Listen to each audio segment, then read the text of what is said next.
Então, gurizada, essa aula 23 ela é dividida em duas partes, o magnetismo e o eletromagnetismo. Aqui na parte virtual a gente vai ver o magnetismo, que é a parte simples.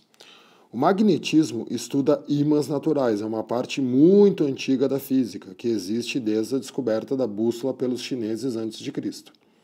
O que é um ímã natural? O ímã natural, a definição dele é, corpos que apresentam magnetismo natural são capazes de atrair substâncias ferromagnéticas ou de interagir entre si.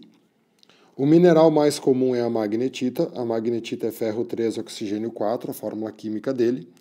E o magnetismo ele é causado pelo spin dos elétrons que se encontram no interior da matéria. Então, assim, de uma maneira geral, como é que a gente representa uma substância comum? Por exemplo, tu pega um pedaço de qualquer coisa que não seja ímã, um pedaço de ferro. O ferro, ele não é ímã, tá? Como é que os elétrons vão estar no interior do ferro? Os elétrons no interior do ferro vão estar totalmente desorganizados. Quer dizer, eles não têm uma organização definida, né? Eles estão louquinhos, os elétrons livres. Na magnetita, no ferro 3, oxigênio 4, a gente diz que o elétron ele mantém uma organização definida. O elétron, ele sempre vai andar junto, ele sempre vai andar na mesma direção e no mesmo sentido. O que isso aqui te lembra? Isso aqui te lembra uma corrente elétrica, não é verdade? O que é corrente elétrica? Movimento ordenado de elétrons. Por isso que a corrente elétrica sempre causa campo magnético. Então, na substância como a magnetita, os elétrons ficam organizados sem precisar da corrente elétrica, por isso que eles são ímãs naturais. São poucas substâncias que têm essa propriedade, tá? A magnetita, o neodímio, as famosas terras raras, mas a que vocês têm que saber de cor do ensino médio é a magnetita, o óxido ferroso, ferro 3, oxigênio 4. Então, olha só, o ímã, o que o ímã faz? Ou ele atrai a substância ferromagnética, tá vendo? Ou ele atrai substância ferromagnética, ou ele interage entre si. Vamos dar uma explorada nessa história de atrair substância ferromagnética. As substâncias ferromagnéticas são 3. Tem que gravar a palavra fênico. O que é fênico? Ferro, níquel, cobalto. Cuidado para não confundir com fenicu. Não é cobre, é ferro, níquel, cobalto. O ferro, níquel e o cobalto têm a propriedade dos dipolos. O que são dipolos? Dipolos são 2 polos, né? Dipolos é o polo norte e o polo sul. Quer dizer, o ferro, o níquel e o cobalto, os dipolos, o polo norte e o polo sul, se orientam facilmente sob a ação de um campo magnético. Então, o ferro, o ímã, o ferro, o níquel e o cobalto, quando tu coloca eles próximos de um ímã, o norte e o sul deles se orientam. Só que eles sempre se orientam em sentido oposto ao ímã. Vamos dar uma adiantada aqui numa coisa que todo mundo sabe, tá? Só para vocês terem certeza. Ó, propriedades do ímã, certo? O que diz a propriedade do ímã?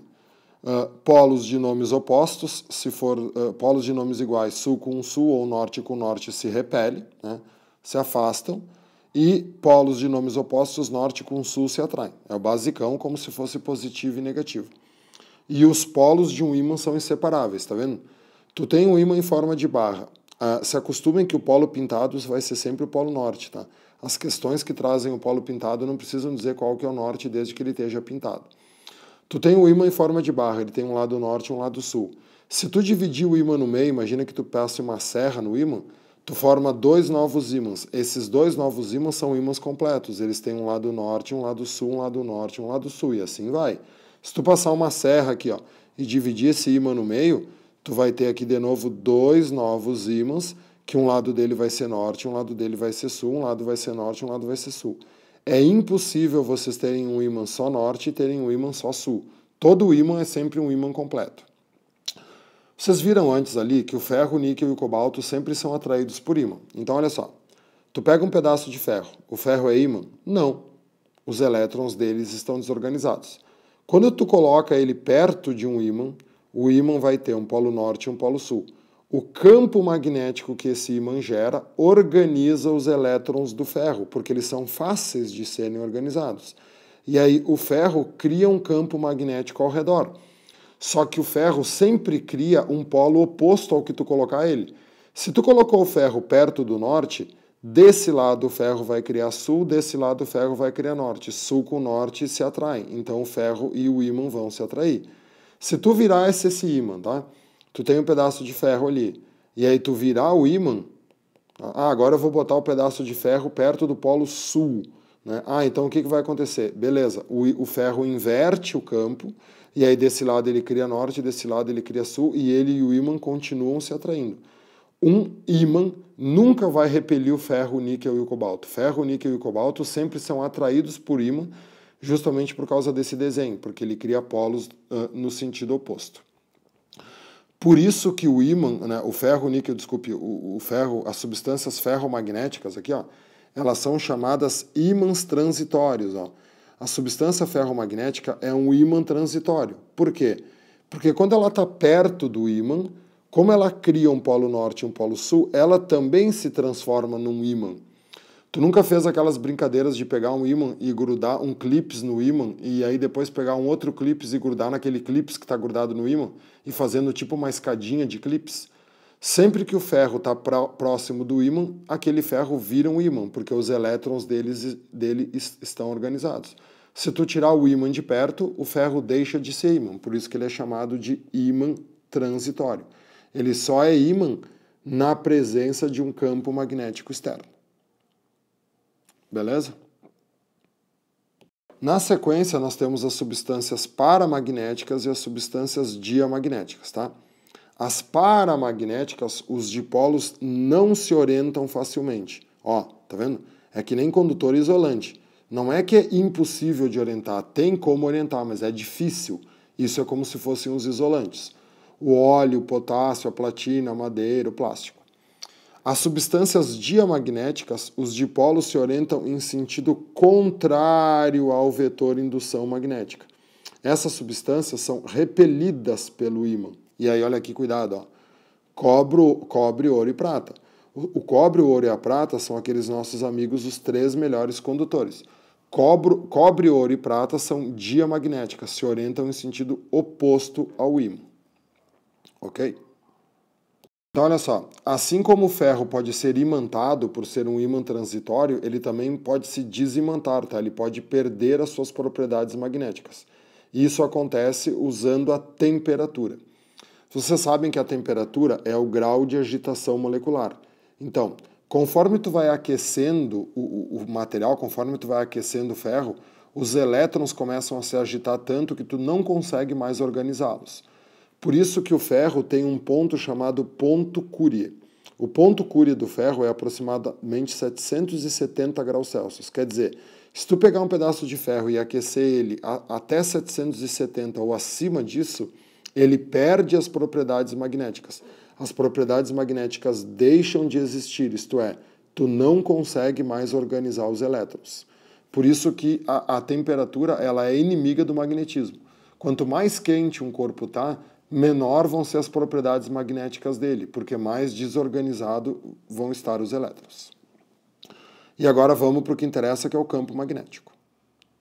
Então, olha só, o campo magnético é uma linha imaginária ao redor de um ímã percorrido, né, ou de um condutor percorrido por corrente elétrica. A representação dele são linhas fechadas que saem do polo norte e entram no polo sul. Por que eu sublinhei em linhas fechadas? Hoje, nós estamos fechando um ciclo, né? Deixa eu criar um espaço aqui para a gente fazer uma revisão. Qual é o ciclo que tu está começando a fechar hoje? A gente vai estudar hoje o último campo que faltava na nossa lista. Qual campo a gente já estudou? O campo gravitacional. Vocês têm uma massa grande, tipo a Terra, e aí a gente sabe que ao redor da Terra existe um campo gravitacional.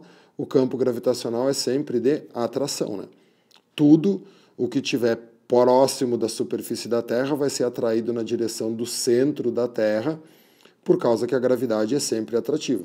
Tá vendo? Essas linhas, elas são abertas. Elas começam no infinito e elas terminam no centro da Terra.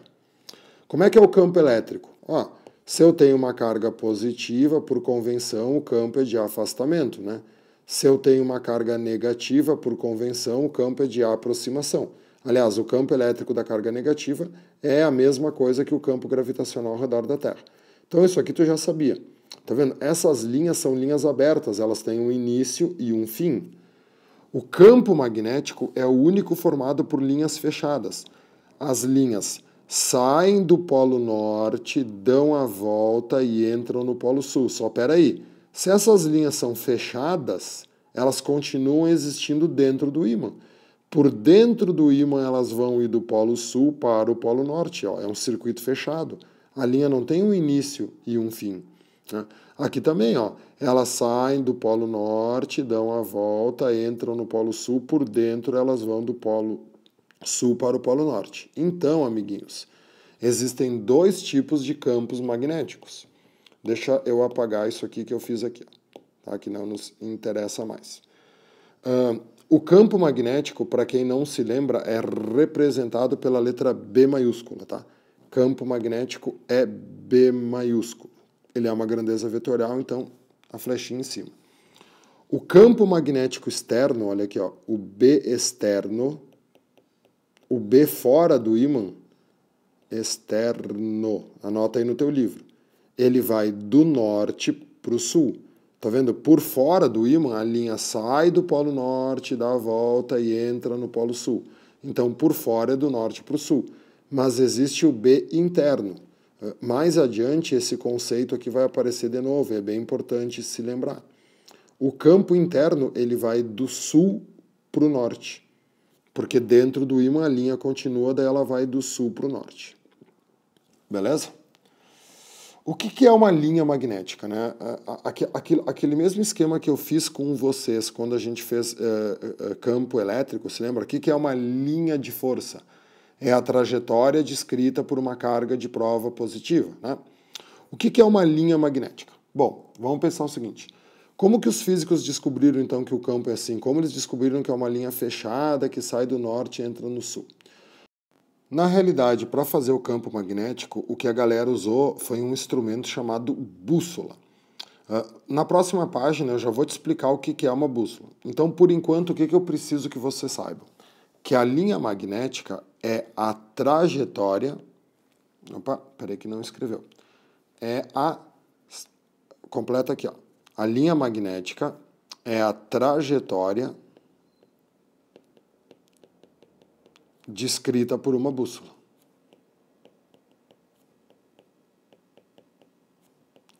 Então, sempre que tu quiser saber como que é uma linha magnética, tu tem que pensar como que uma bússola se comportaria se fosse colocada naquele ponto. Não te preocupa que na próxima página a gente já vai ver o que é uma bússola. Outra coisa importante aqui nessa página é entender o seguinte, nesse desenho aqui, ó, nessa foto. Tu tá vendo que aqui eu tenho um ímã, aqui eu tenho um polo norte, aqui eu tenho um polo sul. O que são os polos de um ímã? Por que o ímã tem sempre dois polos? Esse desenho ele foi feito com limalha de ferro, tá? Isso aqui é um pedaço de vidro, o ímã está colocado em cima do vidro e essas coisinhas pretas aqui são ferro, que são atraídos pelo ímã.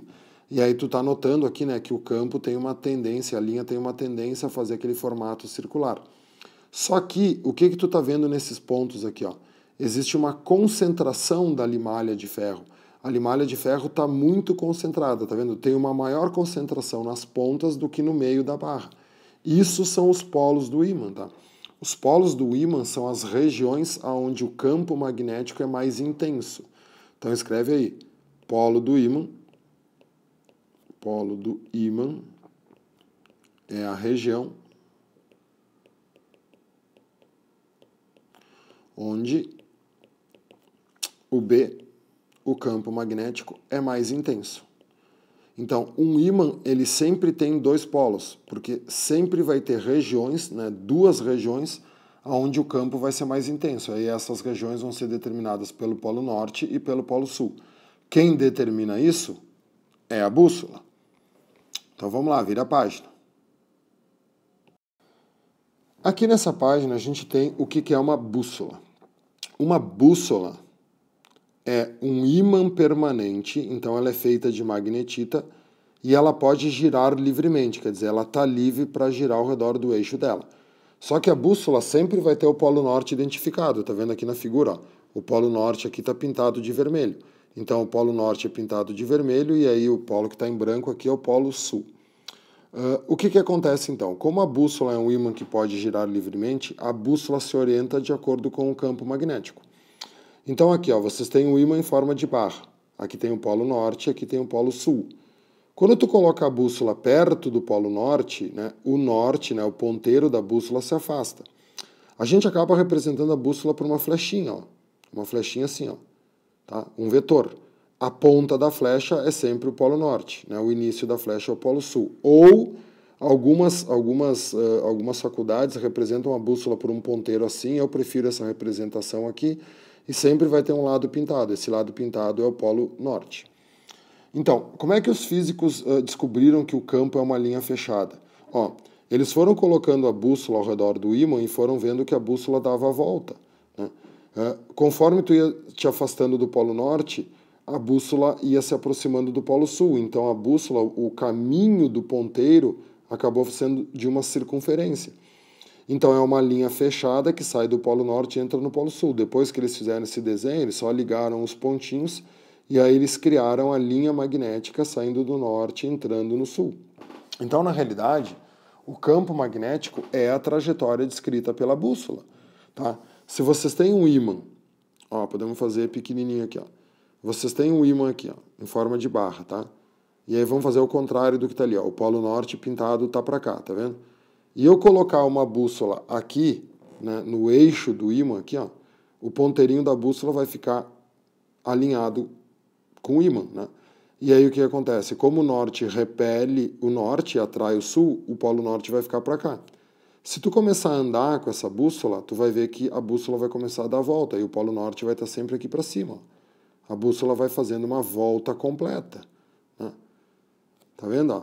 Vai fazendo esse caminho e aí o que os físicos fizeram? Eles só ligaram os pontinhos e aí a bússola aqui, o norte volta a apontar para o sul.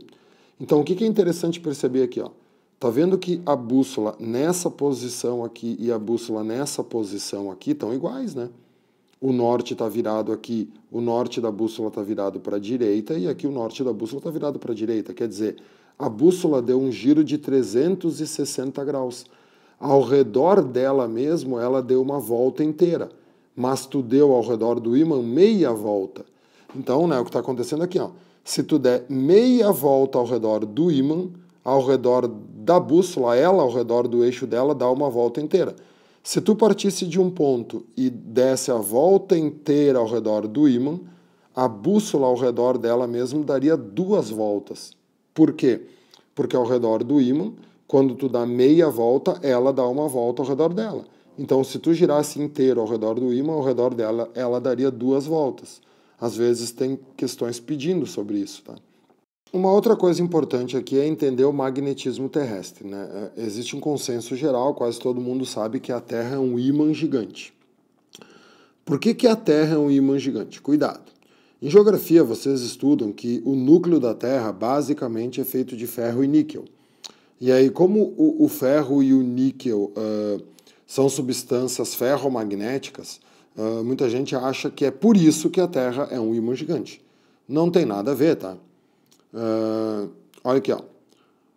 Magnetismo terrestre. O campo é semelhante ao de um ímã de barra, mas essa semelhança é superficial. O campo magnético de um ímã de barra ou qualquer outro tipo de ímã permanente é criado pelo movimento coordenado de elétrons, certo? O núcleo da Terra, no entanto, é mais quente que 1043 Kelvin, que é a temperatura do ponto Curie, em que a orientação dos orbitais do elétron dentro do ferro se torna aleatória. Tal aleatorização tende a fazer a substância perder o seu campo magnético. Portanto, o campo magnético não é causado por depósitos magnéticos de ferro. Cuidado, tá? O ferro no núcleo da Terra não tem nada a ver com o magnetismo da Terra. Da onde que vem, então, o magnetismo da Terra? Das correntes elétricas do núcleo externo líquido. Tu vê, ó, o núcleo da Terra, a maior parte do núcleo da Terra é líquido. É feito de metal no estado líquido. Quando o metal está se mexendo no estado líquido, ele cria intensas correntes elétricas. E é essa corrente elétrica que produz o campo magnético. Então, tu tem que gravar que a Terra não é um ímã, a Terra é um eletroímã. Anota ali, ó, para te lembrar. A Terra é um eletroímã. O magnetismo da Terra vem da eletricidade e não do magnetismo natural produzido pelo ferro ou pelo níquel no núcleo da Terra. Então, o núcleo da Terra se comporta como se fosse um ímã em forma de barra. O que tu está vendo aqui? Ó? Que é como se no núcleo da Terra tivesse uma barra imantada. O que vocês estão vendo aqui? Cuidado, as linhas saindo de baixo aqui, tá vendo? Ó? Aquele esquema de linhas fechadas, né? Dando a volta e entrando por cima. Então, o polo norte está para baixo. Os polos da Terra são invertidos. Aonde existe o polo norte geográfico, existe o polo sul magnético.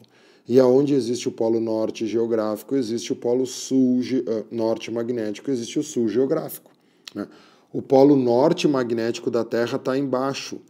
Por isso que quando a gente coloca uma bússola, tu coloca uma bússola bem aqui no meio da Terra, o que a gente aprende? A bússola sempre aponta para o norte. Né? O norte da bússola aponta para o norte geográfico. Por quê? Porque aonde existe o norte geográfico, existe o sul magnético. Né? Então, o polo norte da bússola aponta para o sul magnético, que coincide com o norte geográfico. E aí, gurizada, vem a explicação do que é o polo norte de um ímã. Olha aqui, ó. O polo norte de um ímã é aquele que... Como é que se definiu o que é um polo norte de um ímã?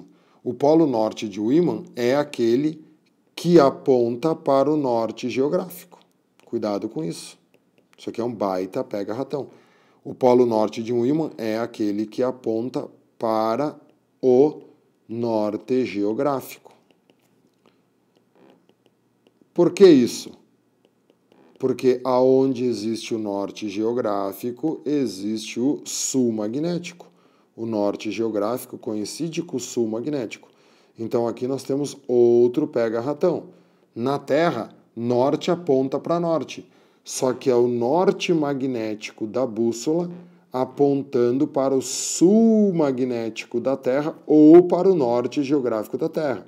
Então, quando a gente diz que norte aponta para norte, é um norte magnético apontando para um norte geográfico. É uma confusãozinha, tá? Na realidade, os físicos fizeram uma homenagem aos chineses. Os chineses diziam que a bússola apontava para o norte. Então, o polo que apontou para o norte acabou sendo chamado de polo norte. E aí acabou ficando que norte aponta para norte, só que é um norte magnético apontando o norte geográfico. Espero que tenha ficado claro, mas qualquer coisa me pergunta em aula que a gente resolve. E a última coisa que tu tem que saber dessa parte aqui é o famoso campo magnético uniforme. Né? Em física é muito importante os campos uniformes. Te lembra do céu, do campo elétrico uniforme, não é verdade? O campo magnético uniforme, o B uniforme, ele é sempre formado na região entre dois polos, tá vendo aqui? Ó?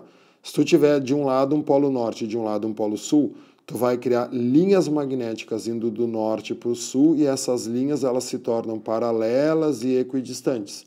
Sempre que as linhas são paralelas e equidistantes, tu tem a presença de um campo uniforme. A mesma coisa nesse desenho aqui, ó, tá vendo essas linhas aqui? Ó? Todas essas linhas aqui são paralelas e equidistantes. Então isso a gente chama de CBU. Né? O que era o céu? Campo elétrico uniforme. O que é o CBU? Campo magnético uniforme. O campo magnético uniforme ele também pode ser produzido por dois ímãs separados. Ó. Tu tem um ímã em forma de barra, que um lado dele é norte e o lado dele é sul. Sempre vai ser assim. Na frente dele, tu coloca outro ímã, só que aí com o lado sul para cá e o lado norte para cá. Claro que esses ímãs têm que ser fixos, né? Porque senão eles se atrairiam e se grudariam. Tu fixa eles numa mesa, aí o que vai acontecer? Ó? Ele forma um campo magnético único. Sai do norte, dá toda a volta, entra no sul. Por dentro do ímã ele vai do sul para o norte, só que aqui nessa região do espaço, ó, ele vai do norte para o sul, porque aqui é fora do ímã. Então, nessa região interna aqui, ó, nessa região entre os dois ímãs, tu vai ter a formação de linhas paralelas e equidistantes. Então, nessa região aqui, nós vamos ter um CBU, um campo magnético uniforme. Beleza? Tu já pode fazer os temas, as questões iniciais, tá? Deixa eu só ver aqui, eu já te digo quais são. Podem fazer até a questão 11 de tema, tá? E aí a continuação dessa aula a gente vê na sequência aí durante a semana. Valeu, bom estudo, até segunda.